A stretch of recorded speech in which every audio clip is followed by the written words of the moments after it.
Good morning, afternoon, evening, whenever or wherever you are watching this or listening, and welcome to Bunkamania Wrestling. I am Jeremy Graves, and today the focus of discussion is on the Royal Rumble 2024 event. I totally nearly didn't say 2023, but we will move on. We are in 2024. The first WWE PLE is in the books, and the decadent Mr. Ian Bolton on this particular episode, he is on assignment today, so cannot join us, but I have got two people more than capable of discussing some Royal Rumbles with me. We, of course, first of all, have Harriet Manga Girl. Harriet, how are you doing today? Not too bad. Doing good. Good. And joining us as well, we have Senor Matty Boo. How goes it? Senor Matty Boo. Wow, we're going exotic in our debut here. It goes slightly that way, but sometimes it just likes to just bolt over the top rope. Hi, everybody. I'm new here. Yeah, really appreciate you joining us. And it's going to be a fun time, folks. We're going to have sort of, I won't say a casual discussion about the Royal Rumble. We've got some sort of bullet points we're going to hit, but we're just going to talk about the show, just some general thoughts, feelings, a few bits and bobs in between. And we may have a couple of news notes to delve into post-Rumble as well, because at the time we are recording this, which is on Monday, the 29th of January, UK time in the evening, this is before Monday Night Raw has aired. So it could well be some things that we're going to talk about have been confirmed post that, but we still hope you enjoy the discussion anyway. And no matter where you have found the podcast, be it in audio form or on YouTube, if you enjoy the show, why not tell a friend? And if you feel so inclined, hit that subscribe button on your platform of choice. So to begin with, folks, Royal Rumble 24 is in the books. Let's sort of give some general overall thoughts. And I like to keep a simple scale system here of rating. We will simply go with a thumbs up, down, or in the middle, and you can have like an in-between if you want to, as needed. So, Harriet, I'll turn to you first of all. How would you rate this Royal Rumble overall? Definitely thumbs up. I think the women's, especially the Rumble match, was just so good. My favorite. And I think it's the best I've seen so far. Then it kind of, I mean, the other matches were okay. Not to say they weren't bad. The next two were kind of predictable as to know who would win. It was just a case of how they would win. Though the second match did, we'll talk in a minute, but it did nearly give me a wait a minute. Are they actually going to do this? And then the men's Rumble itself was okay. I think the women's would have benefited if it was the main match, but I can see why they did what they did because of storytelling. But in all, I did enjoy this.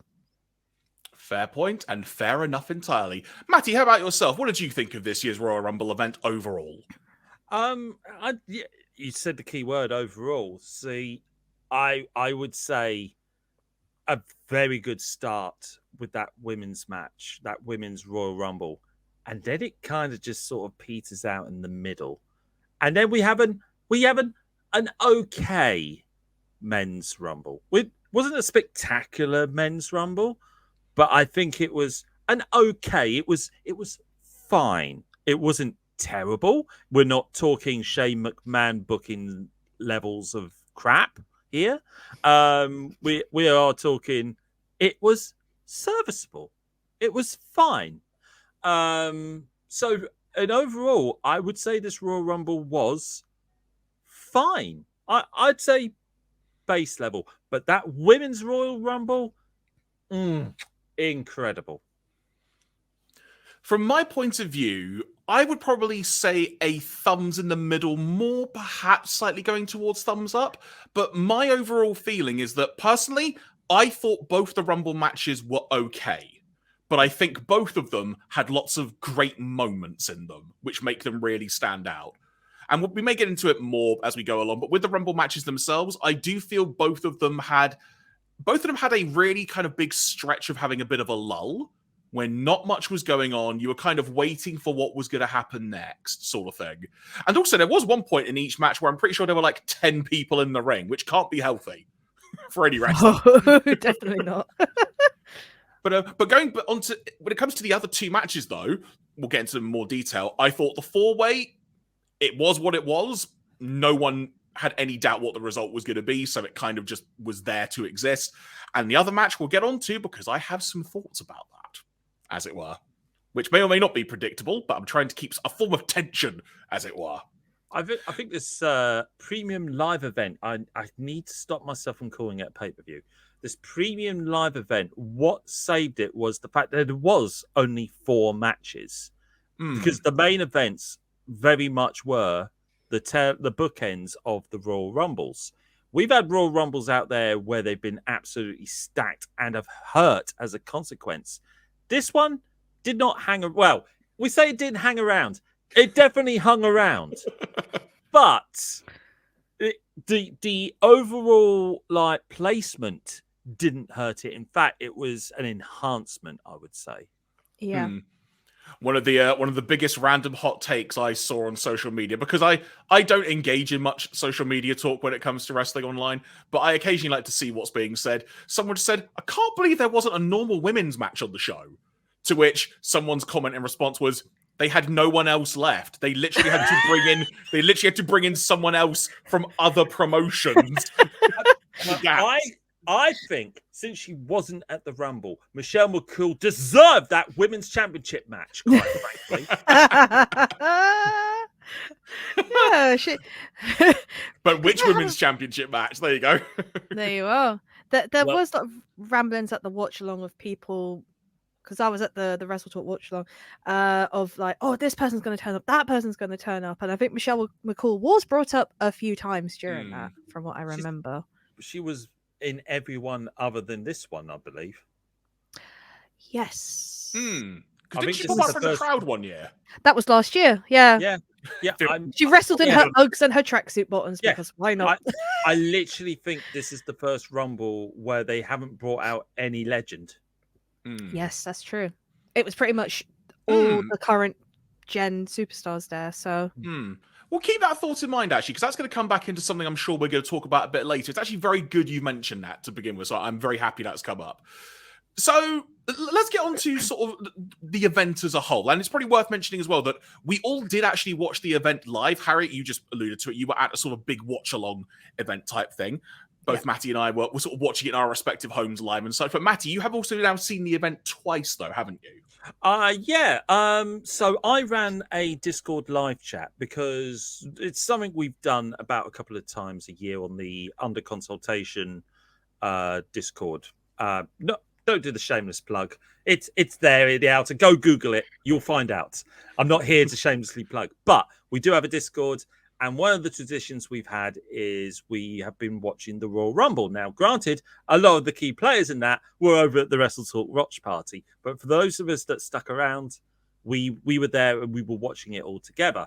I was also on WhatsApp with some guy called Jeremy who kept on texting me like, can't think who that is at all. I have no idea who that guy was at all. It's like I may have said to him a couple of times, "Hey, you could always go to the Discord and watch with us." But and when I say that, I'm not just sharing a screen and people were watching that screen. No, we were all watching in our own homes, in our own we were all watching the network in different ways. It's fine. We're being goody good, Netflix. Don't at me in a year's time.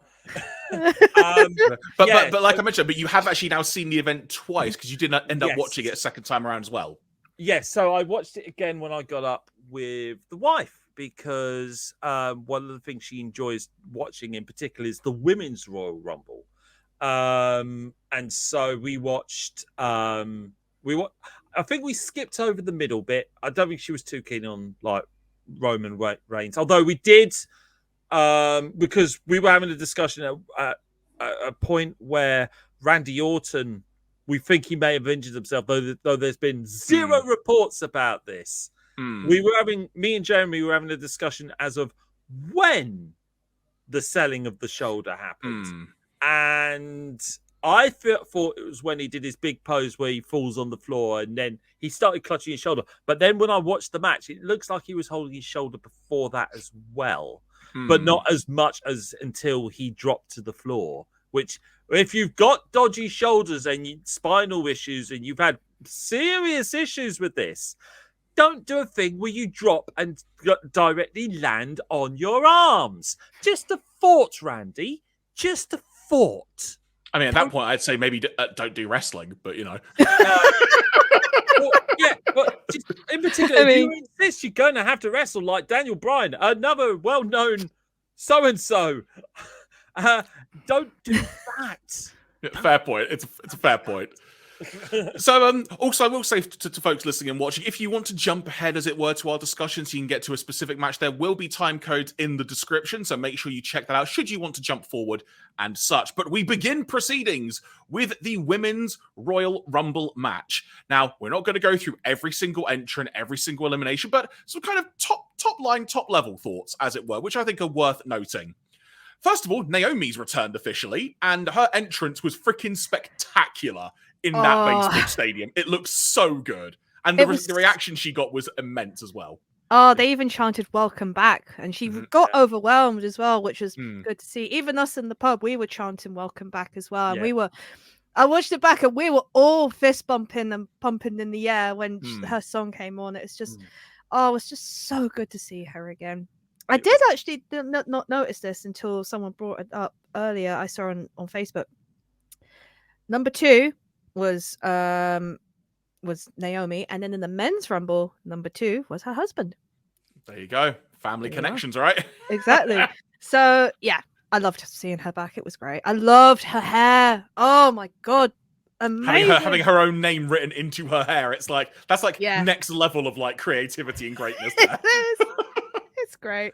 Yeah. I mean, it was so good. It was amazing. I had to get that in there. So there you go. So Naomi did return. Bailey was in at number 3 and ended up having a bit of a thing going on with her damage control teammates of Kairi and Asuka. And the way this played out over the course of the Rumble was there were kind of some awkward attempts at high fives, not being exactly on the same page, kind of a little bits of tease of tension as things went along.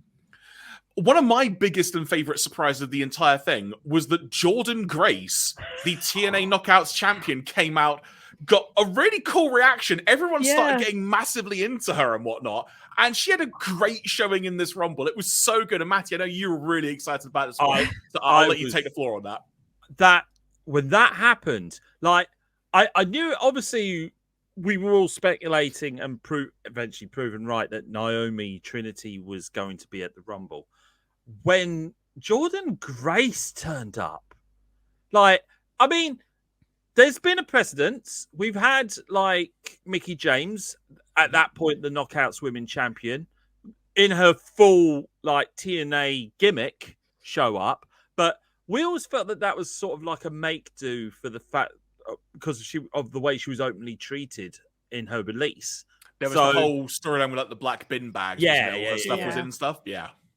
But this is the first actual, like, using footage notwithstanding, this is the first real shot of, oh my God, WWE and TNA are actually in bed with one another here. The fact that they sent Jordynne Grace, who's one of the highest profile, and she is incredible. She is one of the highest profile women in their Knockouts division. And they send her. And not only that, she isn't just there. She puts in a shift and she got sent out the way she got sent out. Like, it wasn't just over the top rope and off you go. She was sent off in spectacular fashion. Yeah. They made her look not even like a superstar. They made her out to look like a megastar. In that and that's the key difference there, isn't it? Because sometimes, like in the past, there's been the odd extra person that's come in and whatnot, maybe every once in a while, but never to that level. And it's also interesting because WWE also did another bit of other promotional work. I'm not sure if you two are aware of this, but they sent NXT's Charlie Dempsey recently to All Japan Pro Wrestling. Yeah, I was aware. He challenged for the Triple Crown Championship against Katsuhiko Nakajima, which was an all right match in fairness. And he was also involved in a couple of other tag matches. So he sort of did like a little mini 3-date tour with All Japan. And it's like, okay, whether that's their attempt to get into Japan or not, different question entirely. But the fact that there are just these other little pockets of like, it's almost like WWE's now accepting there's a multiverse. Now, that's kind of the way to put it. Now, WWE have done an excursion program. They haven't called it an excursion, but they have done an excursion program in principle before, because they used to send superstars that they thought needed a bit of a polish to places such as Smoky Mountain Wrestling, to ECW. Al Snow is a product of that. I don't remember who else they sent over there. Brackus! Yes! Oh my God! I forgot about Brackus. Most people have as well, don't worry. But the biggest name, obviously, being Al Snow. The whole head gimmick was because of what Paul Heyman did with the guy. So they have done this in the past, and they have sent people abroad before, and they have done all this just to get them polished up. But 9 times out of 10, this is due to the people having to do this themselves. If they get release or anything like that, and they just go out there, or they release themselves, they request their release and go out, like a Juice Robinson. You know, what was he going to be like if he stayed as CJ Parker? But no, what you said there with Charlie Dempsey, yeah, I was aware of this, and also it was one of the first on-screen reappearances of Regal to speak to the All Japan masses, because Japan do know Regal from back in the day when he used to do his excursions from the UK to America, Japan, Germany, and all those other places. Yeah, so see when he recorded a little announcement video on a VHS tape recorder and sent that over, because the video quality was so. It was like, what did you film this on? Is this like a Nokia 3310 you've hacked or something? That's kind of the level of it. Yeah. No, but in all honesty, if this is the start of something greater, and this is the start of people like WWE actively choosing to send people abroad, especially to Japan, it's not necessarily they're going to business with New Japan or anything like that. We kind of know where that swung over to. It's very much an AEW thing, although how long that relationship's going to last, I don't know. But if they're actively sending people off on excursion to do a bit here and there, then all power to them. Go and do that, because that's incredible. It makes your wrestlers better, and overall it makes it makes the business better. Yep, because your talent pool has that much skill trees, that many skills at their arsenal. So yeah, if this is the start of a Brave New World, I welcome it. And it's a great Iron Maiden song, Brave New World, as well. But I digress. Harriet, please continue. I was going to say, because I know we talked about it in the chat because we were chatting amongst ourselves while watching it as well. But it was a case of we couldn't hear much of the commentary because obviously live crowd and whatnot. But you did say that even the commentators acknowledged the fact that of TNA, also with Naomi as well, that she was a former Knockouts champion as well. So you definitely know this is good, going in the step in the right direction if they are acknowledging it. And the fact that Jordan actually came out with the title around her as well. I know Mickey James did back in the day. But that was that was the definition of being swept under a carpet, that title at that point, basically. Yeah, I mean, it's more prestige. I haven't watched all of the TNA episodes, but I do need to watch new ones. But it's still good, because if they acknowledge it, that's great. At least then going forward, it's like Matty said, the doors open now to a point that in the future, maybe, I don't know, maybe WrestleMania, the night after WrestleMania, something could happen. And then also vice versa, where you have WWE stars turn up in TNA. Could be. Shots, just shots everywhere. I'm not talking about Private Party either, but shots. Also in the Women's Rumble occurring, I don't know why I said that. That's how this rolls, folks. That's what we do. Chelsea Green came out in a fantastic outfit, I've got to say, but also her just being consistently pummeled, crushed, beaten down, and Piper Niven just trying to bring her around or save her, including my favorite moment when she basically just tried to wake up Chelsea by smacking her on the face and going, "Wake up! There's a sale at Louis Vuitton." Yes, so much. Yeah, that happened. And that was quite early on as well. I did like at the beginning where Piper caught her as she was being thrown out of the ring, and then she kind of went, huh? that was great.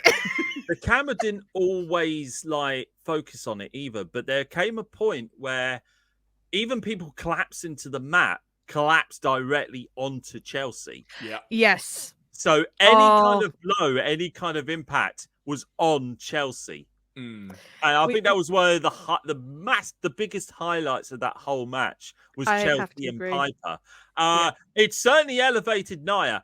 Don't get me started on Nia. I don't know. People are saying she's improved. And in this match, I really don't see it. In fact, I saw a person that could not be asked half the time in that match. She was doing full Steven Seagal moves. And when I say that, all she was doing was like the absolute bare minimum. And people were bumping for her. Even her exit was not, it was kind of not good either. Well, we will come back to that because that plays a big significant part in this Rumble. Yeah. Actually, you know what? Let's just get onto that now because I think that's a logical point. We'll sort of come back onto a couple other points. But Nia Jax, their role was to be a monster, and they were. And there were people getting thrown all over the place. Becky Lynch was coming out, couldn't even do much with that and such. Of which it should be noted, Becky Lynch obviously didn't win. Her elimination, it just kind of happened. It wasn't a big deal or anything. It was. Do you know what though? I loved that. I really loved that because it was just. It was done by misadventure. It wasn't just a spectacular, like, over-the-top, oh no, oh, woe me. She was trying to get back in the ring. Naomi did a swing around, and it wasn't even anybody was actively trying to knock her off. It was just somebody else did a move, and during that move, it knocked Becky off. That was awesome. It was good, yeah. It kind of almost, I don't want to say leveled the playing field, but it did make it kind of almost unintentionally sort of elevated the global level of the participants at that point in the Rumble, like their status. It's hard to articulate that. But why am I bringing up Nia Jax? And why have we talked about Nia Jax for as much as we have? This is because it led to the, I believe, official in-ring debut, especially after having been seen for a few months, of Jade Cargill. And when we say Jade Cargill, we mean basically the next evolution of the Jade Cargill that we have seen in AEW. The music was pretty much the same, but a slightly different re-recorded one. Her song starts off with her saying, "A storm is coming." I started losing my stuff because I was so excited. And it's a really weird thing to say, but because I'm such a big AEW fan and I watched so much of Jade's matches and just everything that was going on and wanting so much more from Jade as just like an overall person, as it were, and so much, seeing Jade in a massive stadium like that, the crowd going mental, and her just lifting up Nia Jax with ease and slamming her and ultimately then throwing her over the top rope and stuff, it was such a great debut. And the moment as well when she basically stood kind of eye to eye looking at Bianca, and you just had that moment of, if this is a Mania match, I'm in. Like, just there was that. The crowd even started chanting "Holy shit!" I don't know if you heard that, Harriet, but they literally did just start chanting "Holy shit!" It was such a wonderful moment, and this as an in-ring debut for Jade. You could argue it's kind of that tried and tested theory of have someone be a monster or take down the giant. That's how you get someone over.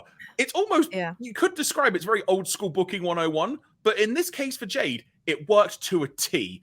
What was it like in the Wrestle Talk watch along when this happened, Harriet? I think everyone lost it. Everyone was screaming. Honestly, whenever like anything happened, I think the big point is when she held up. I think it was Becky, and I don't know who Bianca held up, but were they both in the positions like holding? Like a military press standoff type thing. That's, I think, when the crowd in the Wrestle Talk kind of lost it and just like, oh my god, this is awesome. And then obviously the standoff between the two of them. And I think the biggest pop after that was when she eliminated Nia. It was just like, yeah, finally. But yeah, honestly, her and so herself, Naomi, and Jordan Grace were the ones who got the 3 biggest pops at that event. For sure. But yeah, it was great to see her. It was just like, oh, I want to buy the shirt now because I know there is merch available.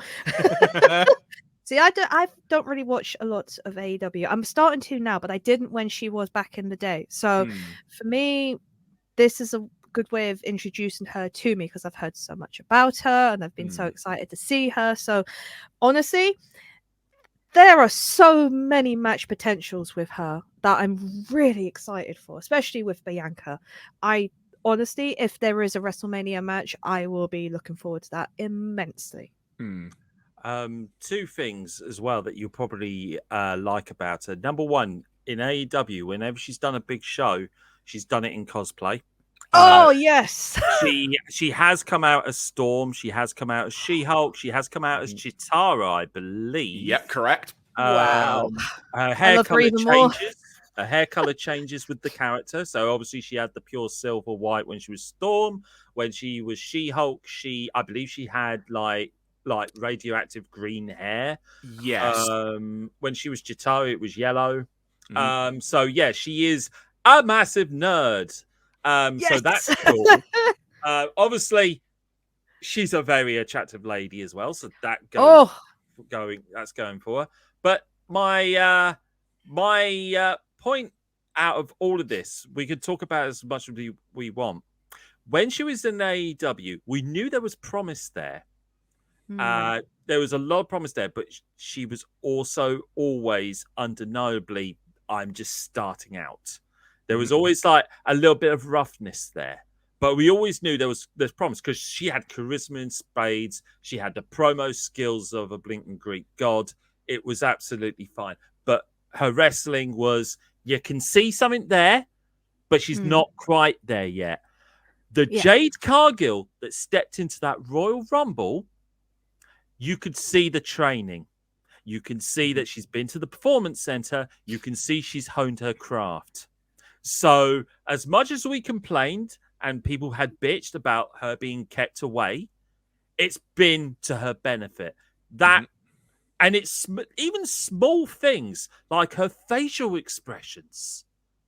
Her facial expressions. She emoted the hell out of that appearance, out of her being in the ring. Everything told a story by doing the tiniest things. And you could see that. The promise that we saw in AEW came into fruition the moment she did. The Royal Rumble is a WWE debut match, for God's sake. And my God, it's like night and day. To use a baseball analogy, absolutely hit a home run. Yeah. Literally. Elsewhere in the Rumble, a couple of notes. R-Truth randomly thought he was meant to be at number 24, and he came out in the wrong Rumble. and then Valhalla got eliminated very quickly. I'll be honest, this kind of irks me, but I didn't mind Valhalla getting eliminated quickly because of it. What I liked about it was it's something that happened in the background. It wasn't, the cameras weren't honed in on her. It was still focused on R-Truth. And some people were like, oh no, give Sarah Logan her moment. The whole point was, it was like, yeah, we're focusing on R-Truth. This is the story right now. Oh, look, in the background, there's a little Easter egg there.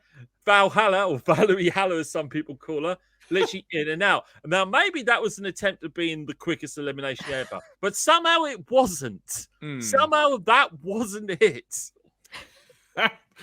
And of course, number 30 was also a little moment, which I'll say it first of all. Liv Morgan made their return after having been out of action for a little while on TV anyway.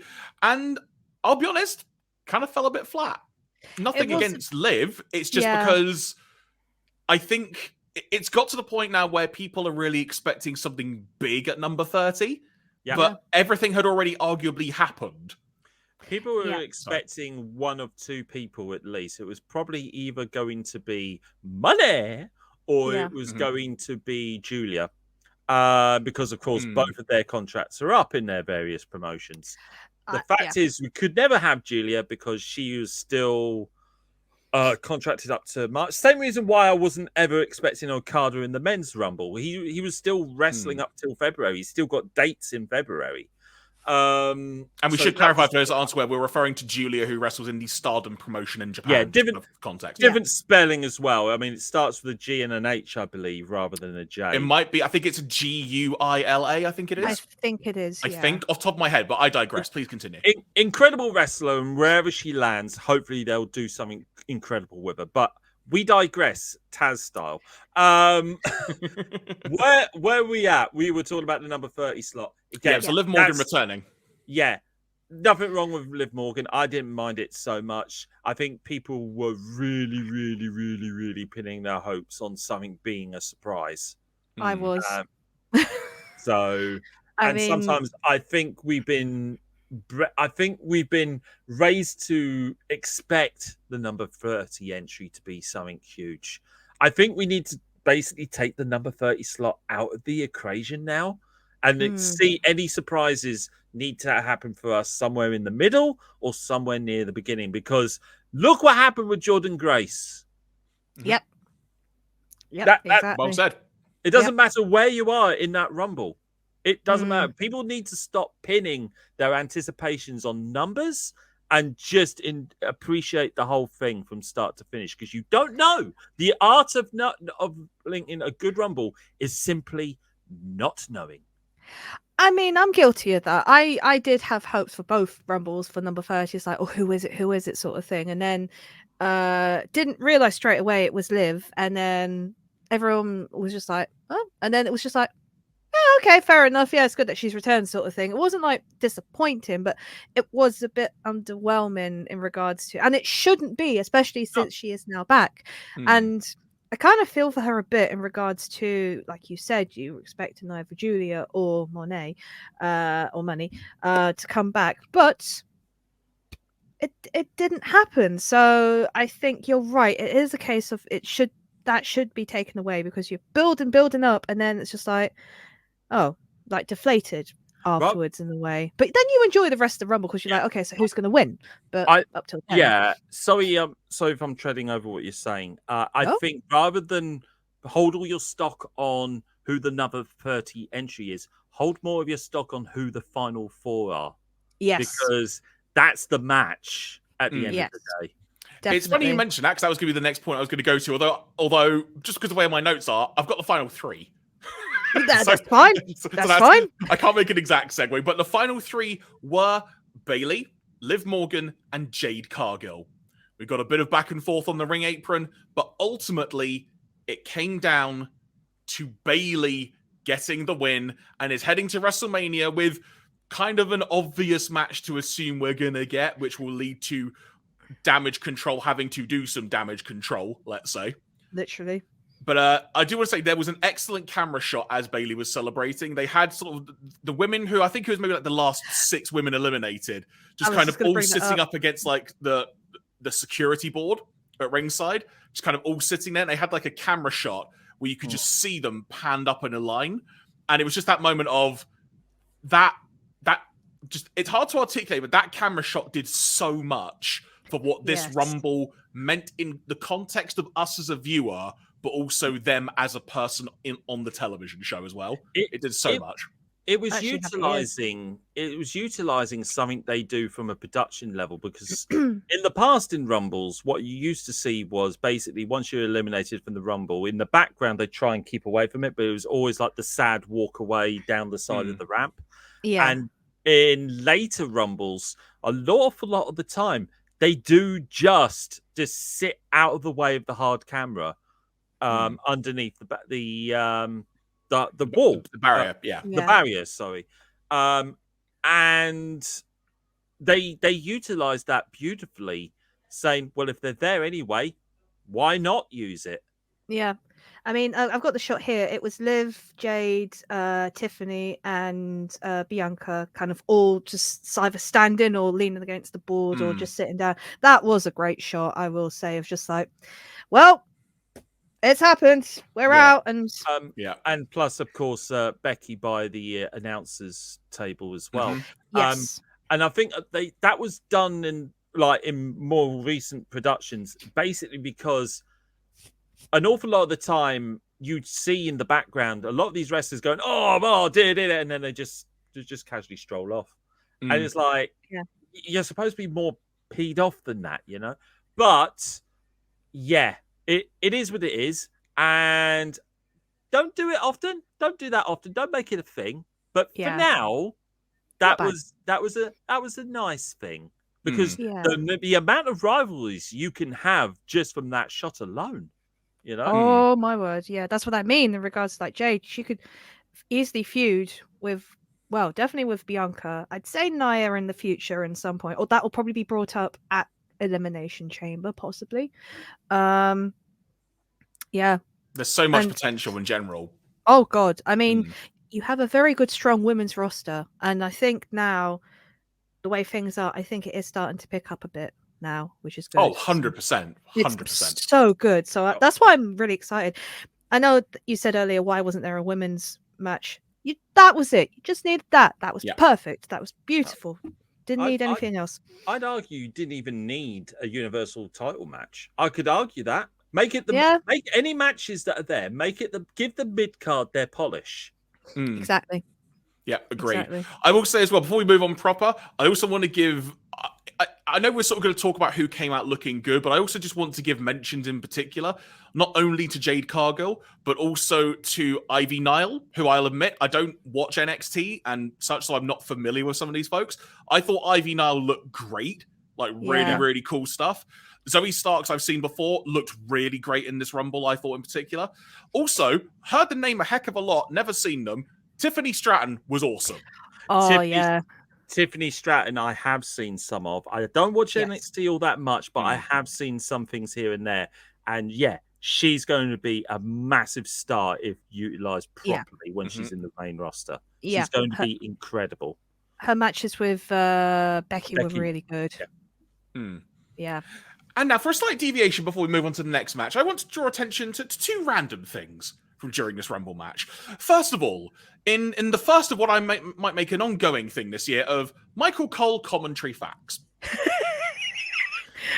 So Pat McAfee was a guest commentator throughout the show. More on him later. And he asked during this Rumble match, has there ever been a case when two people had won the Rumble match and Michael Cole deadpan, with complete 1,000,000% confidence, just basically went, nope.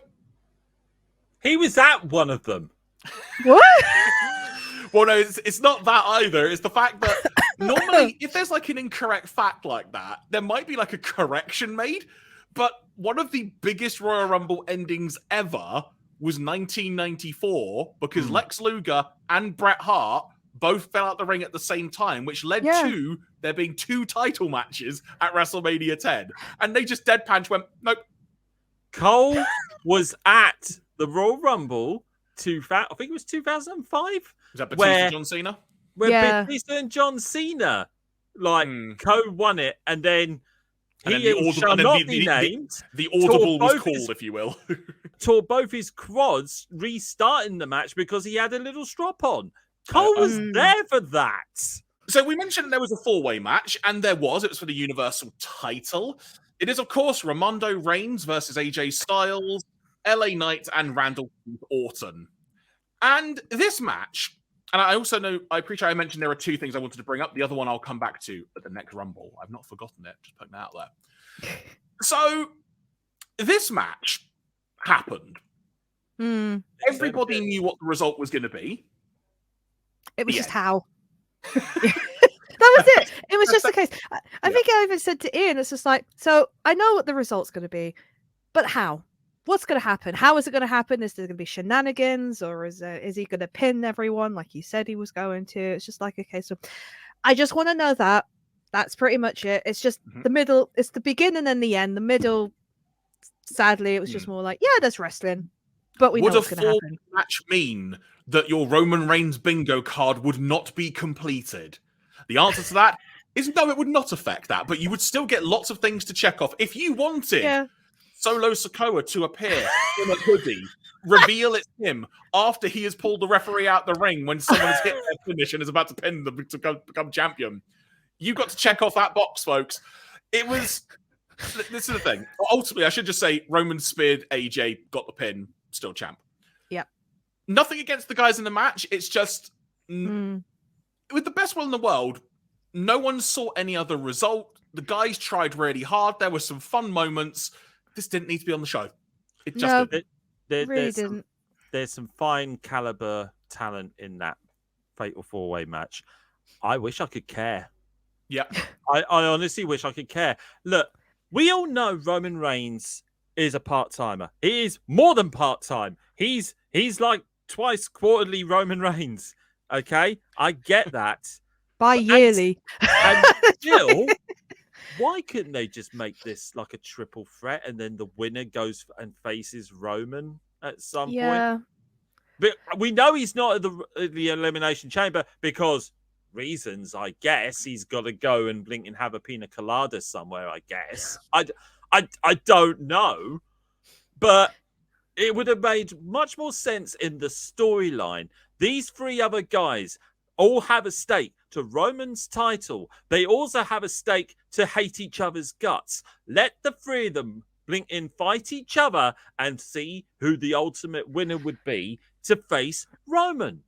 It's easy storytelling 101. They didn't do that. And what they chose instead was apathy. That's what they chose. Yeah, it's a fair point. I would say, I think the one counter... I shouldn't have to give a counterpoint, but I'm going to, just for the sake of discussion. The one counterpoint you could give is that it kind of diminishes the whole idea of the Royal Rumble winner facing a champion of their choosing. Yeah. If you kind of have to like delay that. I'm not talking about that. I'm talking, the Royal Rumble goes to WrestleMania to face for the title of their choice, right? Mm-hmm. I'm not talking that.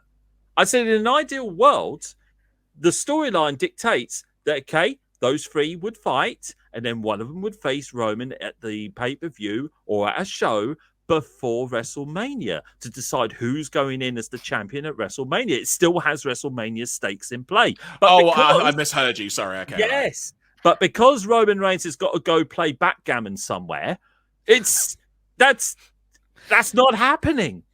Also, the fact that you had 3 other wrestlers who could have been in the men's Royal Rumble. Yes. And they weren't. LA Knight would have been incredible with the Royal Rumble. Okay. Oh, I would have loved to see LA Knight in the Rumble. I really would have. But... I'm getting really pent up about this, and I shouldn't be. That's basically all we've got to say on the match, folks. We're not glossing over it for the sake of it. It's just literally that's kind of all it was. And I mean, we alluded to it earlier. Orton may or may not have done something to his shoulder when he did his Viper pose moment kind of like, on the mat. Or even before that. Before he sets up for his Randy knockout, as it were. So, Randy, I implore you, don't do that again. Think of your baby shoulders. But what this did lead to, though, was the next singles match on the show, the final singles match. Well, technically, but it was the final official singles match on the show. Because it was for the US title, it was Kevin Owens with his matching wrestling boots to the color of the KO letters on his t-shirt versus Logan Paul. The first thing I want to say is I think this was the best match on the show. Now, I want to quantify this by saying the finish notwithstanding, because I have thoughts on the finish, overall, I thought this was a really good match. Did I think Kevin Owens was going to win a title? Absolutely not. But did I actually care about this more? Absolutely yes. We were given false hope at the end. I mean, even I was just like, I think I was sat down and then suddenly I shot up from my chair thinking he'd won. And then suddenly I turned around and I just heard, no! And I was like, wait, what? And then I turned around to the screen and I was just like, oh, crap. I will tell you that the camera crew, they've had some shoddy bits all through the Royal Rumble. At one point, they pointed the camera at a ramp and let the superstar just walk right past the camera and didn't even focus on the superstar. No. However, at this point, what we're talking about, everybody, right? What Harry's talking about was at one point, brass knucks were utilized, William Regal style, and by a guy I have no idea about. He gave them to Logan Paul. I'm guessing it's one of his entourage. I don't know. I don't care. Anyway, I can't remember his exact name. I think the commentators just referred to him as something like, "Oh, that's Jeff." Thanks, I don't know if that's his name, but that's effectively how they described him. It's just Jeff from around the corner, you know. Logan Paul's like producer for his podcast or something. Probably, It's yeah. got to be. It does. I'll just say one of Logan Paul's entourage, and we'll move swiftly on. But he gave up Logan Paul the nuts, and Kevin Owens isn't stupid, and he managed to take the brass knucks off of Logan, and he had them in his hand. Now Kevin Owens was going to win. He was going to beat Logan Paul, but on near the third count, the referee spots the brass knucks and automatically throws the match out. The camera crew's way of doing this was to pull into the count as it was going, and then the perfect shot of the referee spotting the brass nuts, which at this point was smack in the middle of the camera view. That was expert camera work. That was absolute good. chef's It was kiss. cinematography to the cameraman masterpiece, at that quite point. frankly. Yeah, very much. Yeah. And this is the thing. In a normal situation like that, you would hate that kind of decision. But the way it was done and the actual logic behind it, annoying as it is, it actually makes total sense. Yeah. It does. So It does, it was really, really good. Also, just a couple of notes from me. I keep forgetting how good Logan Paul is in the ring.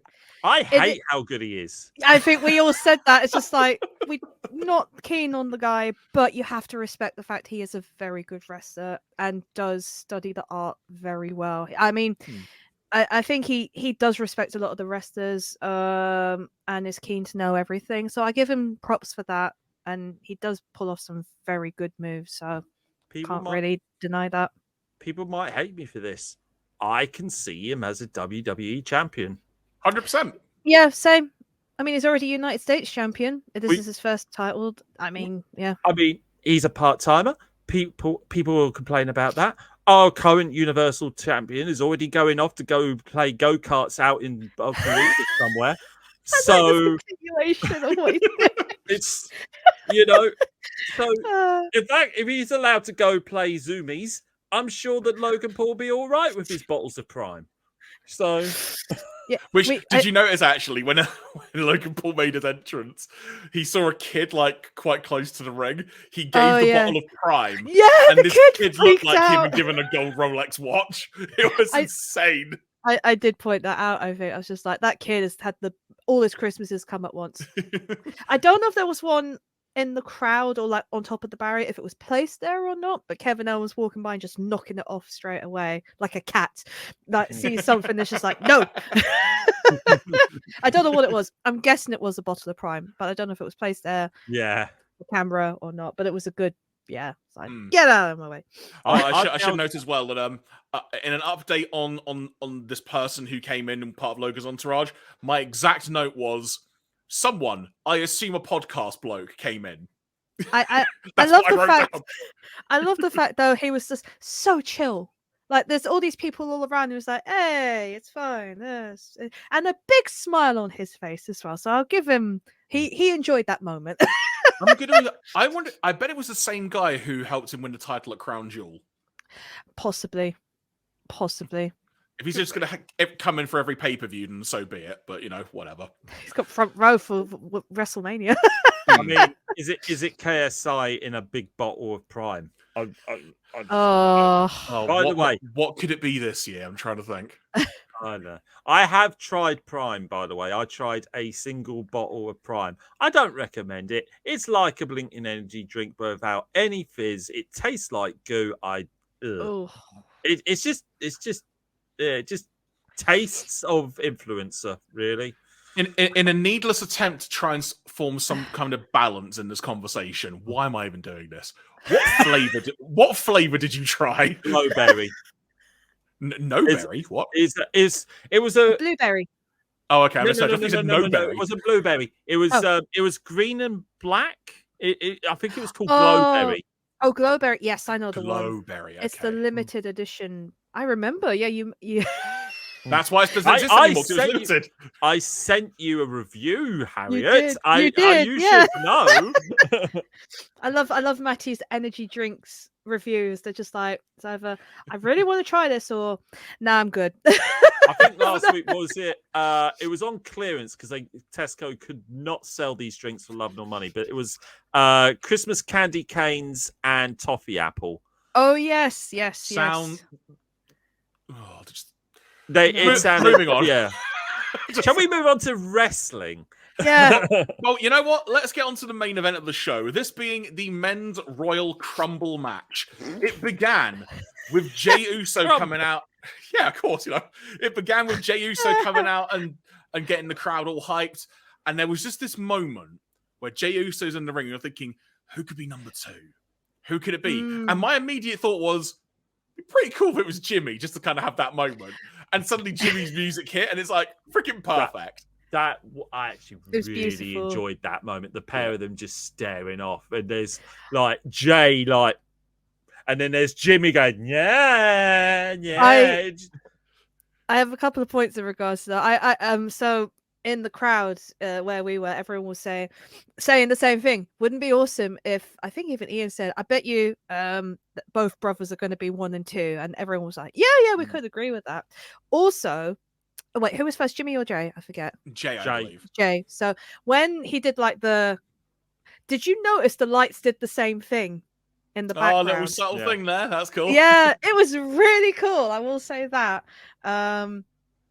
Yeah, I was happy it was those two. I'm guessing this is the start of what's going to build up to WrestleMania with the two of them, maybe. Possibly, it has been rumored for a while. Yeah, because there was a bit of a through line through the Rumble as well, where there were kind of moments where Jimmy would keep teaming with someone to sort of take on Jay, and there'd be this moment of like, yeet or no yeet, and then various moments of that. And having a strop as well when anything went wrong. That was funny. One thing I learned One thing I learned on the face-off, Jimmy's taller. Yes, I did learn that. Only slightly, but still. he brought the bigger shoes to that Rumble. So let's talk about some through lines through this Rumble. First of all, let's talk about some Judgment Day related things, because there was kind of a bit of a thing going on throughout this. So later in the match, well, a bit later, there was Finn and Dom in for a while, where Finn Balor, as Dom was about to be eliminated for a good 30 seconds, Finn just casually waltzed up to the ring, which I was laughing at. I was like, nah, be fine. And just eventually helped him. Later on, this led to JD McDonough and R-Truth having a bit of a thing.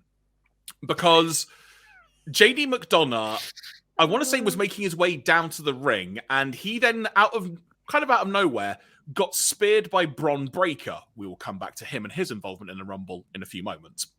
So JD's basically knocked out. The next person to come in the correct Rumble is R-Truth. He then walks down, sees that JD McDonough is basically just a pile of mush, rolls him in the ring, and JD immediately gets eliminated because of it. So that's kind of the first moment when there are eyebrows being raised of, the heck are you doing? This then prompts R-Truth to enter, do John Cena's comeback, which everyone was into, which then led to Damian Priest coming out, immediately beelining for R-Truth and throwing him over the top rope to eliminate him. So that was kind of your Judgment Day moment in this Rumble. And it was kind of dumb fun, but it was good fun. And this now just immediately makes me think we're getting R-Truth v Damian Priest at WrestleMania. And the idea of that is mental. I'm up for that. I am. I must say, one of my favorite things of, I think, last week, I'm loving the whole R-Truth and Judgment Day. I think it's brilliant. When it was R-Truth's birthday and he posted about it and he had like a card from everyone, including the Judgment Day. And I love that Finn on Instagram shared that on his stories and he went, "That's not my writing. Happy birthday, R-Truth," with an emoji of him with that and balloons. It's just like, what side are you on? It's just, it was really good. I'm not gonna lie though, I think I was expecting Rhea to turn up in the men's Rumble, be like, if you guys can't sort this out, then I'm gonna do it for you, because it does seem like she's kind of becoming the hierarchy of this group. She should be the leader. Yeah, and it is. I don't understand why she's not. No. I mean, obviously there may be some reasons why she's not that I won't go fully into, but let's just say the feminist in me is like, oh, there might be a reason. But that point. she should be the leader. So that's what I was thinking. Like everyone's eliminated, and I was hoping like at some point she'd walk past like one of them, and say like, if you can't do it, I'm going to do it for you, and I'll win a main event for one of you or something like that. But didn't happen. But it didn't really need to happen. Enough stories were told in that. Yeah, it was good. It was fine with the Judgment Day. Didn't really damage them per se. It was just more a continuation of what's been going on, really. I will say, because again, I haven't been able to watch much WWE in recent sort of months and stuff. I had no indication until after until I think about a good few minutes into Damian Priest being in the match that he was still the Money in the Bank holder. Because normally there might be like a graphic on screen, or they may just come out carrying it or something. And that just wasn't present. So I just kind of assumed, oh, he must have just lost that title shot. And then they casually mentioned, oh, imagine if he wins this and he's basically got 2 guaranteed title matches. And it's like, oh, so he's still got the briefcase then. Okay, sure. I think the case has been overused quite a lot recently. So I think they're just kind of stopping it for now, because it's like every main event they did kind of nearly every main event he kind of teased he was going to cash it in and didn't. So I think it was probably best he didn't bring it out at this point. Yeah, the briefcase isn't until WrestleMania anymore, is it? It's until the next Money in the Bank. Yes, June, effectively, yeah. Yeah, it's basically the day or like before, pretty much. Yeah, I think because that was the longest it had been before, like literally the night before the next Money in the Bank. Someone cashed it. Imagine if it's actually you've got until the next pay-per-view, and the person who won the blinking briefcase the previous year then cashes it in that day. Oh my lord! I mean, if you want to be really specific, you could do it to the hour. Yes, you could. I think it is literally till the hour. I think it'd be fun to see them do that one time, just to see if they could make that happen. But plans change so much. But elsewhere in the Rumble, Cody and Gunther, I did not want to say Gunter, I just did it, darn it. Cody and Gunther, I will say it properly. That said, random tangent. In fact, this actually brings up a good little thing I was going to mention earlier. I really liked the addition in both Rumbles of them having a running clock on how long people have been in the Rumble. Love that was really good. I was going to bring that up later on, how much that was good. So you knew how long they were in there for. Because they've always referenced it, but they've never shown it. And it's just a little visual thing that adds so much. Yeah, that was great.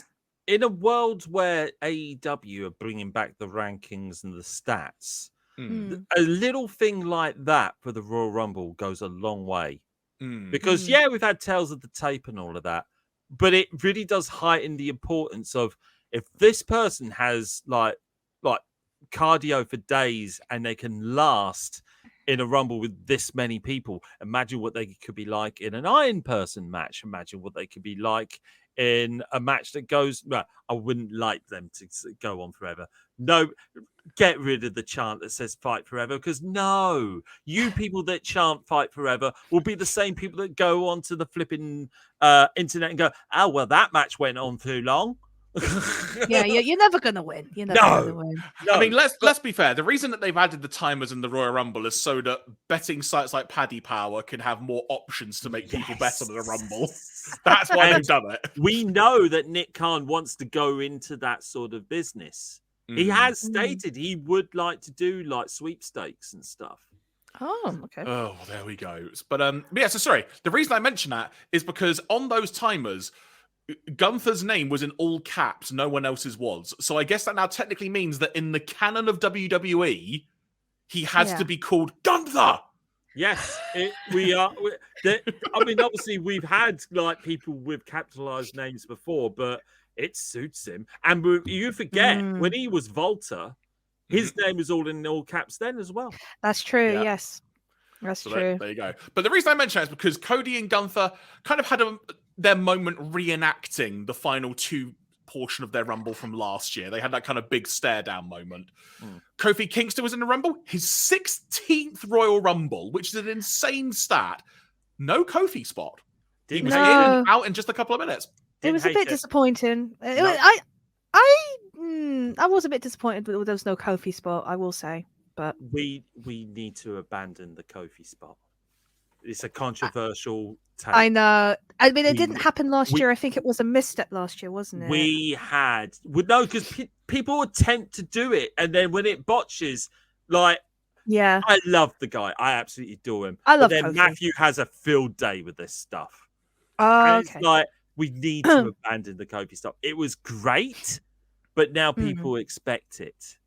And I think the closest we got to that was whatever the hell Kairi Sane was doing.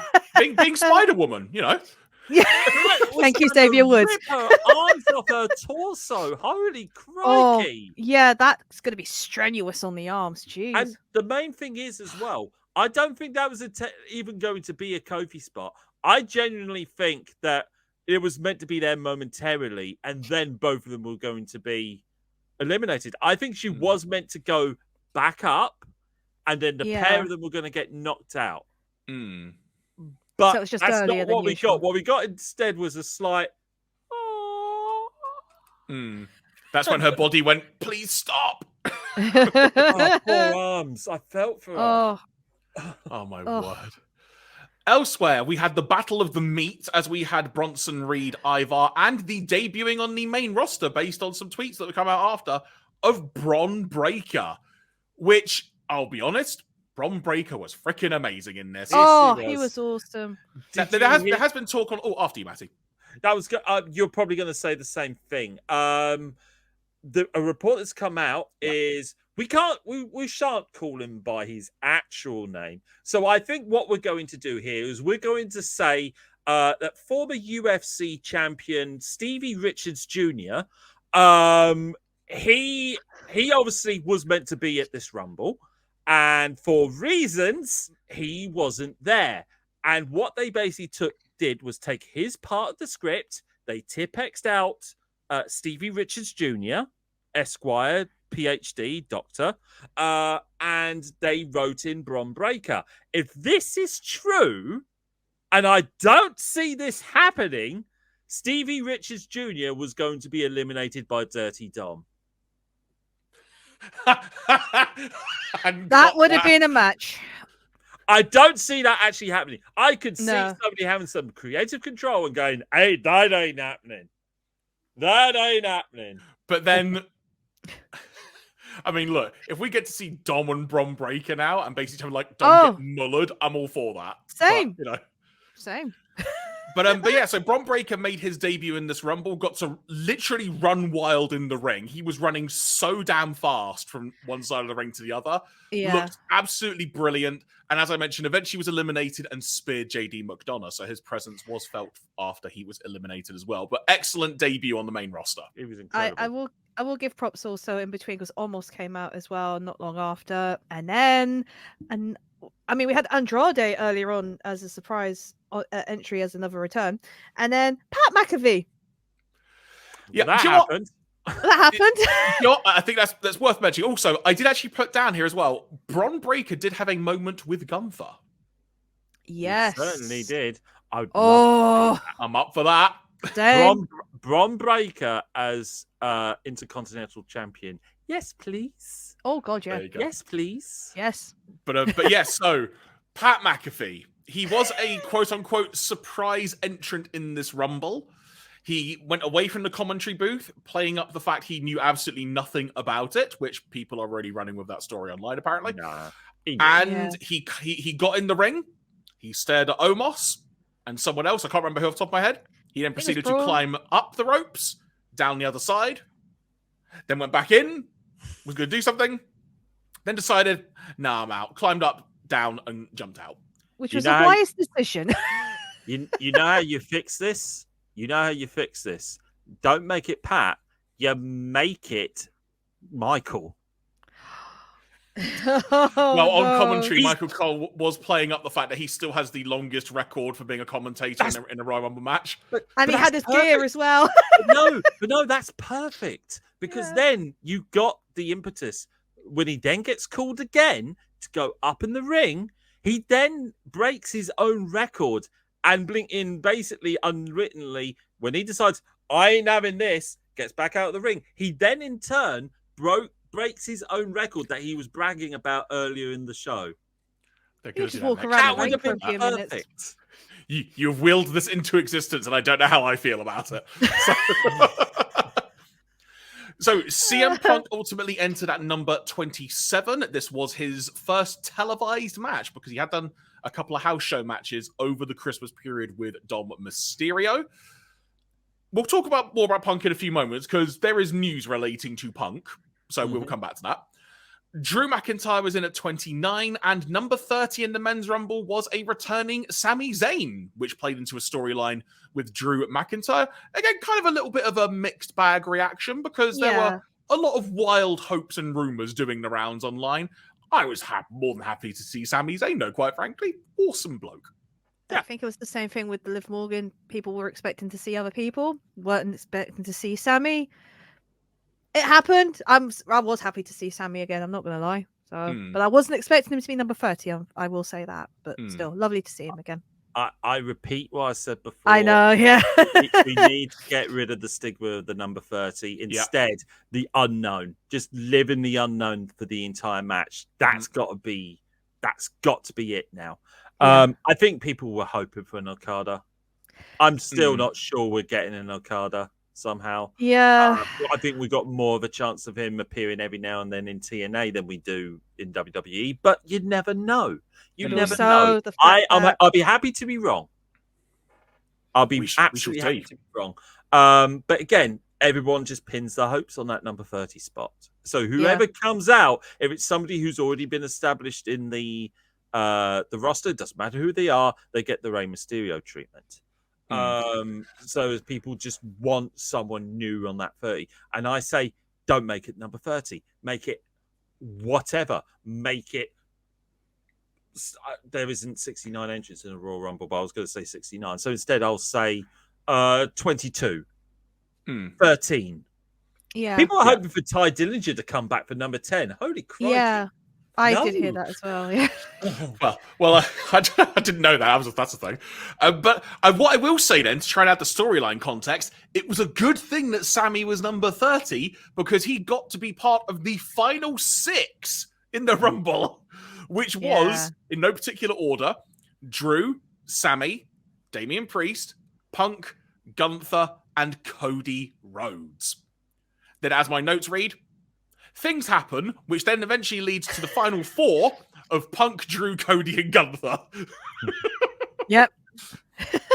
So the way that this then occurred was Punk eliminated Drew, and then Cody eliminated Gunther, which then meant the final 2, stemming from the promo that we saw on Monday Night Raw, was in fact CM Punk and Cody Rhodes. Yeah. And like last year, we got a fairly long back and forth between Cody and Gunther for like the final 2. I won't say this felt just as long, but this was a long time for these two to sort of be going back and forth and whatnot. I think they timed it was about 8 minutes. It did seem a lot longer. I'm not going to lie. It seemed like it was like a full-on match at the end. And you're just thinking, okay, so who was going to win? Because there was a divide. I mean, I was more Cody than I was CM Punk. So I was rooting for Cody. So it was just a case of, right, okay, what's going to happen? What's going to happen? And obviously the back and forth happened, and you just think, is this going to end? I don't mean it horribly, but it was just more like, it was coming up to like the 3-hour mark of it being finished. And I'm just like, well, it has to end soon, you know? Yeah. It was like, come on. So like you mentioned, they're going back and forth a little bit. And the crucial moment that led to the end was that Punk hits a pedigree, which even the commentators bring up. There's a lot of meaning to that pedigree. Like it's almost like if you know type thing. Oh, there was 2 moments during that you know. One was the pedigree, and when he won, you see what he did? Yeah, we will get to that in just a second. Punk hits the pedigree and then shouts at Cody as audibly as he can while clearly looking quite tired and out of breath. Don't blame him in some ways. I didn't wait 10 years to lose to Dusty's kid.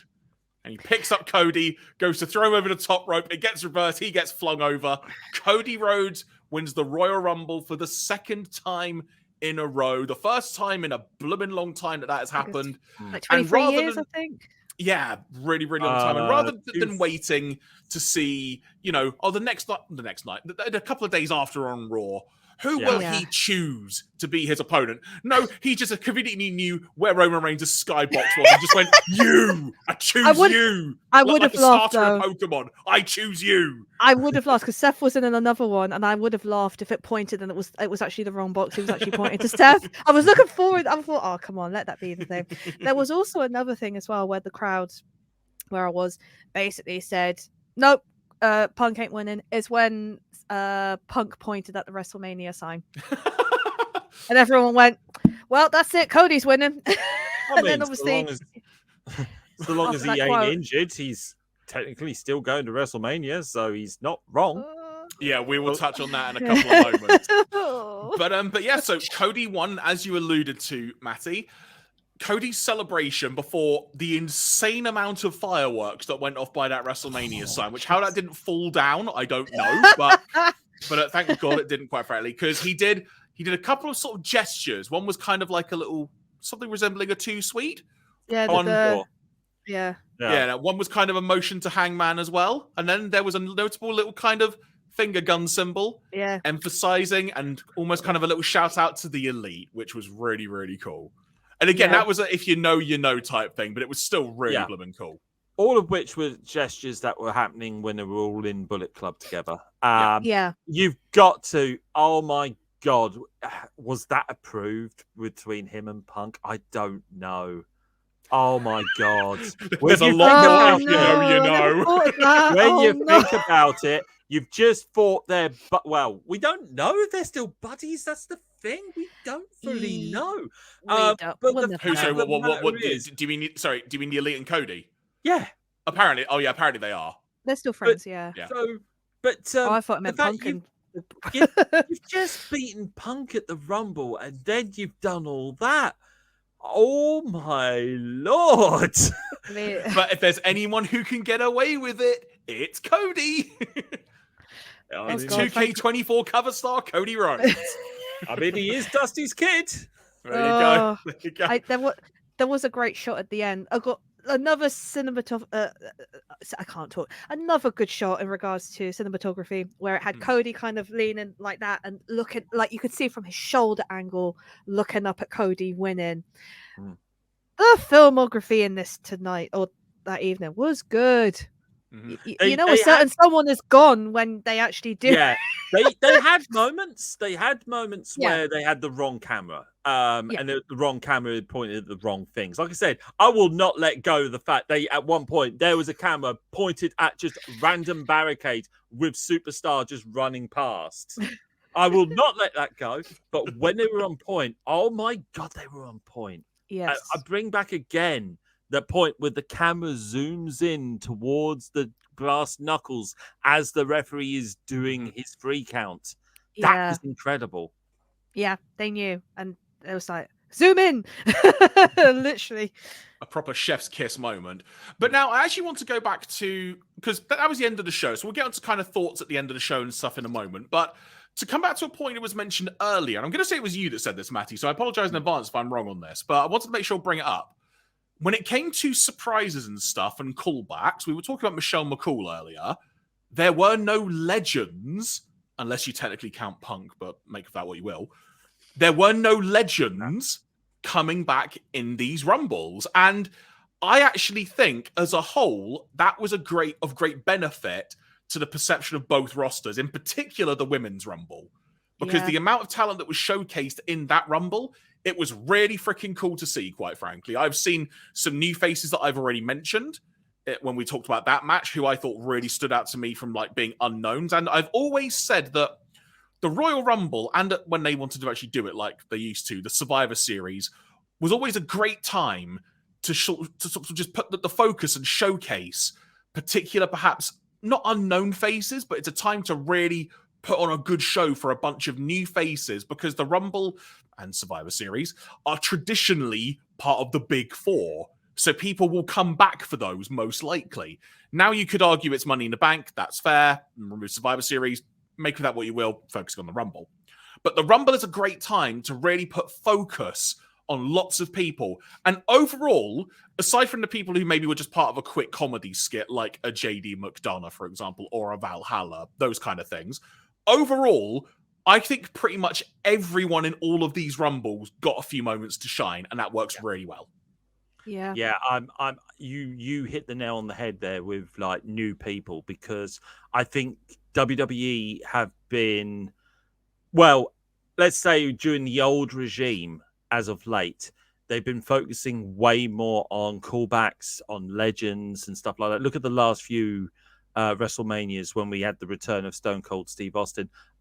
You know, as incredible as he was, we don't really need that. But what we do need is the stars of tomorrow. And what this Rumble proved is the stars of tomorrow, when you put a spotlight on them, will shine. And that's what we need. We need our superstars to shine. They are going to sell your product in future, TKO. Focus on them.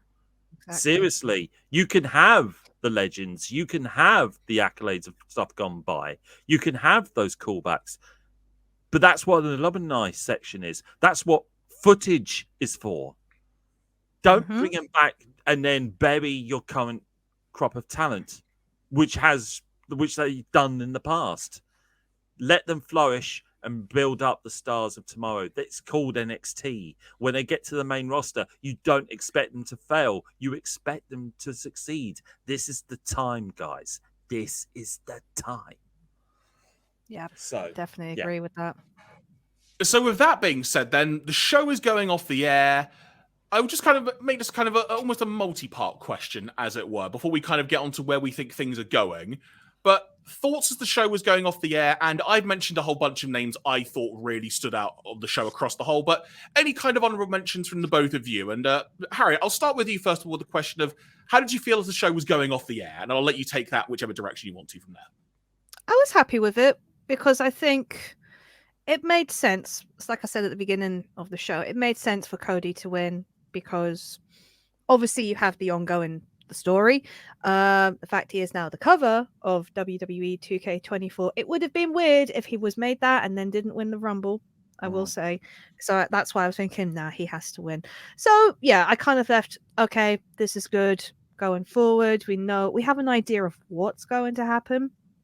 Yeah, so going forward, it was fine. I didn't mind it. I still wish the women's was the main event, but sometimes that's the way it is. Sometimes when you can't be the main event, put on a strong show as the opener. It's been a mentality that WWE have had in the past, and it's one of the things that work out well for them. And I think that this Women's Rumble was a very strong opener. Segue into me. I'm sorry, Harry. I'm sorry. I like getting on a segue. I repeat what I said earlier on. I think it was a fine show. If I were to watch it again, and I have watched it twice, admittedly, I would probably watch that women's match again, and then I'd probably skip the other three. In all fairness, that women's match was incredible. I loved it. But then I say that with an awful lot of the women's matches out there, because I think the women actually do put on a heck of a show nearly each and every Rumble. For sure. Yeah. I think I said this during the live chat. I said the guys have really got to pull it out now because the women show them up. It's that simple. The women's Rumbles I look forward to now more than I do the guys because they turn it up. They honestly turn it up, and this one proves that fact. Very big well standout again, Jordan Grace. Oh, humming up. Yeah, agreed. Jordan Grace. Oh yeah, so sorry, I never said my standout. So for the women, I love Chelsea Green because I the full commitment of everything she did throughout that was just great. And I think I love the fact that last year she was only in it for 3 seconds. There was that joke she'd be in it for only a few seconds again. But the fact that she took every kind of bump and spot that she did, fair play to us. She was my favorite throughout. Also Jordan Grace as well, loved. And Jade, I just can't wait to see more of her in the future. If this doesn't lead to Jordan Grace like not joining WWE when her contract's over, I don't know. What? Oh, I mean, after that pop. She's such a fit. Mhm. She's such a fit for that. Yeah, the thing we were saying in our private chat during the event was she just fit like a glove onto that show. Yeah. Just Can perfect. you imagine her and Rhea? Yeah. Oh, God. There you go. There's a vision. Now, granted, Jordan Grace can also be a really good heel. She has proved it in the past. She could be she can be quite a funny character as well. She has got all the makings. She's got the chops. She's incredible. Yeah. No, I would love to see her in a WWE ring again. Yeah. So from there, based on the Rumble, where are some things that we can see sort of coming and going, perhaps in the coming months? Well, Cody Roman, obviously Mania main event at this point for at least one night. Bayley and Io Sky, let's just go on the assumption that will main event another night for now. Let's just go on that assumption because who knows at this point, quite frankly. But either way, those are the two kind of punch your ticket to WrestleMania matches, as it were. They are pretty much locked in. Yeah. As I mentioned, Gunther v. Bron Breakker is a possibility, perhaps, which would be really cool if that did happen in some capacity. That would be cool. I do see Gunther challenging for the World Heavyweight Championship at some point. Maybe not at WrestleMania, but if he ain't a champion above mid-card by the end of this year, what's going on there? Agreed, because completely. He is heavyweight champion material. Definitely. One would assume that injuries permitting, I said injuries plural, we'll come back to that, but Punk v Seth, or perhaps Drew v Seth, or Punk and Drew v Seth, who knows, in some capacity like that. Becky and Rhea seems a pretty logical thing to assume as well. From that, Becky Lynch and Rhea Ripley kind of seems like a logical direction to go. I've written down R-Truth v the Judgment Day. I imagine that's going to come to a head in some way in the next few months. Like I mentioned earlier, the idea of R-Truth v Damian Priest at Mania, maybe? Who knows? Has to. Yeah. With some help with The Miz, maybe? There you go. The Miz had a weird Rumble. We didn't even mention him, but there was something odd about The Miz. I can't put my finger on what it was, but there was something weird going on. The random Awesome Truth reunion before Truth had like a crisis of conscience was quite amusing. Oh, that was good, yeah. They already set that storyline in motion prior to the Royal Rumble because they had an they had an Awesome Truth reunion in, I think, Raw. They did have a couple of matches together, So one of the things going into it is that obviously Miz is babyface at the moment. I can't tell with the Miz. He's babyface. You never know from week to week. So his big thing is obviously he's like, "What you doing, mate? What you doing? We're the Awesome Truth. What you doing with them?" Like, so it's kind of like trying to put a little. I don't know what's going on with R-Truth. So R-Truth is either because he wants to be in the Awesome Truth with The Miz, but he also thinks he's in the Judgment Day because he's R-Truth and his brain is just not normal, like wired the same way as anybody, really. His brain is wired to R-Truth. And it's a beautiful thing. It's R-Truth's world and we're just living in it, literally. There you go. And the other match I've pinpointed as well, because we actually didn't mention this, but during the Men's Rumble, there was a bit of a pull-apart brawl involving Bobby Lashley and the Street Profits and Karrion Kross and the AOP. Yeah. The Authors of Pain. So that was a thing that happened. Final Testament, they're called? Something like that. Sure. I think that's the name of their group. I honestly don't see it lasting, though. I don't. I think this is a last-ditch effort for Karrion Kross. Yeah, I think they have tried so much with Karrion Kross, and I think you're right. This is the last thing they can do. Freaking Scarlett has more charisma and presence than Karrion Kross. He's just set dressing for her. I did say this actually to someone. I said I think Scarlett has more potential at this point than she did as well. She used to wrestle at TNA. Oh no, you're kidding me. Oh. She was a wrestler in TNA, so she does wrestle. Why is she not wrestling? Oh my word! Oh, that makes me more depressed now. I know, right? So the kind of the final thing to note, because we've alluded to it a couple of times now, but at the time we're recording, there is news breaking in various places regarding CM Punk. And this pertains to a moment that I'm pretty sure we mentioned in passing, but during the Rumble, he took a Future Shock DDT and then kind of notably kind of rolled to the side and was grabbing one of his arms.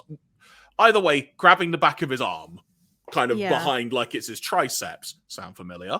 And he was kind of lying down for a while, and there was a long conversation with the ref, which you can kind of take either way because, you know, it might just taking a breather. But there are now reports going around that Punk has seemingly injured his arm and possibly got another triceps injury. I don't know if it's the same one or a different arm. He's only got two, or the other arm. But either way, there are now reports going around that something might be up with Punk.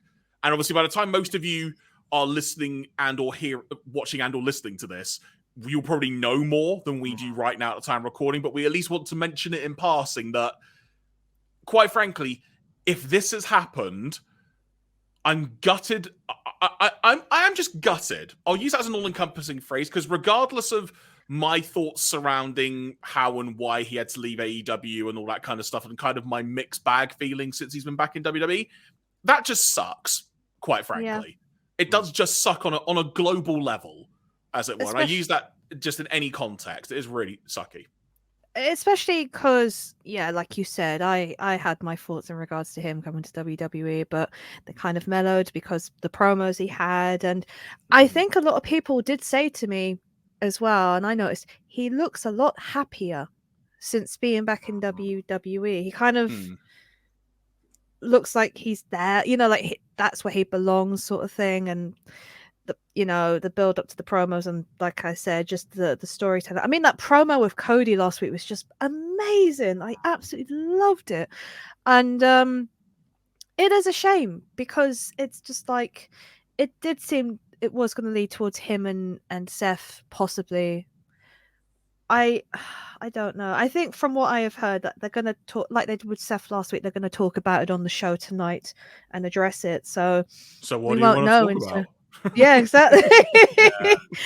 So we won't know until tonight, tomorrow. But I'm gutted if it does take him out for a while, because imagine second or third time now in how many years?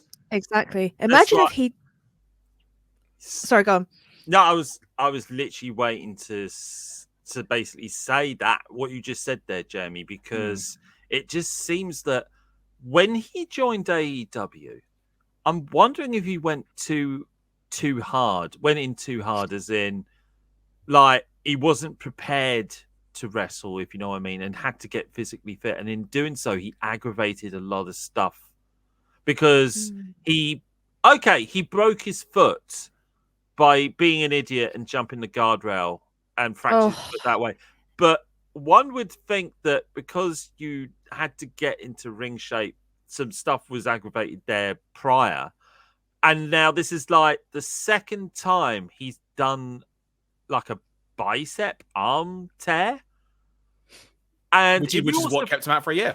Yeah. And if you also throw in the fact that people have reported that in each of his matches thus far in the house circuit, he just seemed to be completely out of breath as well, which also means there's weird cardio going on there as well. I'm wondering if he's going in too hard.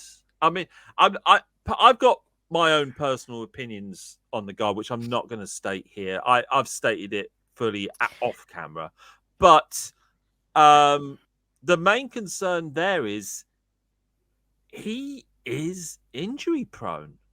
Yeah. And that severely limits. I mean, he's going to be money. He's CM Punk. There's money there. You can have him be your voice guy. But there's no way you could regularly have him wrestle, and it's going to be like a Daniel Bryan like scenario. When he came back from his multiple concussion syndrome, they had to do tests on him after every match. They're going to have to do this with CM Punk because something's going on there. They're going to have to keep an eye on his health because he has been so injury prone now for 3 years solid, I think. I think it was 2021 he came back. Yeah. That sounds about right. Yeah. Yeah. 3 years solid now, and in that time, there's been either like observations about his cardio and of the obvious aspect of his injuries. And if you also throw in also the other stuff about his mood swings and whatever happened behind the scenes, obviously you also got to throw that in there too. There's got to be something. But as Harriet has said, he does seem happier. And at the very least, he wants to get involved in NXT as well. So there is potentials there for him. Yep. I just hope he's healthy. Agreed. Can you imagine if he had won and then the injury had happened? Oh It's my God! It's basically what happened when he won the AEW title, isn't it? You know, when he won it back from Moxley, literally. Twice. And then it was just like instead it was handed to Cody instead of Cody winning. That could have been something though. Like Roma could have taunted him later on. It's like, well, you didn't earn the right. It was given to you, sort of thing. That could have been something. You won it by default, to coin a phrase. Yeah. Oh yeah, it could have done that, actually. Yeah, but either way, again, regardless of sort of personal thoughts and feelings and stuff, like you said, Matty, just hope he's healthy, quite frankly. Yeah. And you know what? To perhaps try and put a different swing on this, hypothetically, if he is actually going to be out for a while, maybe this is a chance for him to kind of evolve his role. Like Shawn Michaels has become down at NXT. He could do more commentary stuff because Punk is freaking great on commentary. Yes. There are so many different avenues that they could place him in the interim. Whereas, let's call it like it is, when it came to AEW, when he was gone for a while, he was totally gone. Yeah. Yes, a year of that was for a lot of reasons, other than just an injury. But inherently, he was just gone for ages. But with this, there is a chance to kind of still use him in a very prominent way. So hopefully, should the worst have happened in that sense, and there is an injury that's going to prevent him to wrestle, maybe they can do something with that. But we will no doubt find out in due course how that evolves and such. But folks, thank you very much for listening and or watching. We hope you've enjoyed the show today. And Harriet, Matty, I'll give you both a chance to plug your various platforms that people can find you on accordingly.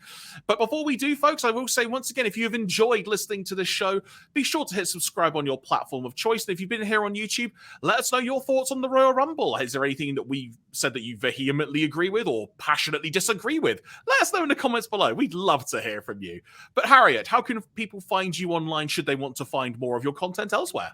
I think you could follow me at MangaGirl232 on Twitter. I kind of post when I'm going to stream. I'm taking a break this week, but I stream at least once a week on Twitch. YouTube stuff, I do reactions now and then, but if you follow me on Twitter or X, sorry, I keep calling it that,